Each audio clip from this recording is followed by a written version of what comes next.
ভাইজান, বিয়ার পক্ষে আর বিপক্ষে তিনটি করে যুক্তি দেখান তো। মানুষ সামাজিক জীব, তাই সে একা থাকতে পারে না, তার জন্য সে বিয়ে করে। আহ, খুবই যুক্তি সুন্দর কথা।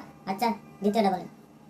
মানুষ সামাজিক জীব, তার ঝগড়া করার জন্য একটা মানুষ দরকার, সে তার জন্য বিয়ে করে। আচ্ছা, 3 নম্বরটা বলেন। মানুষ সামাজিক জীব, তার সুখে থাকলে ভূতে খেলে, সেজন্য সে বিয়ে করে। এগুলা কোন ধরনের? আচ্ছা, বিপক্ষে একগুলো বলো, আগে শুনি। মানুষ সামাজিক জীব, সে একা থাকতে পারে না, তার জন্য সে বিয়ে করে। বিয়ের পরে অনুভব করে সে এখনো একা, তার জন্য বিয়ে করার দরকার নেই। 2 নম্বরটা, মানুষ সামাজিক জীব, তার ঝগড়া করার জন্য একটা মানুষ দরকার, সে তার জন্য বিয়ে করে।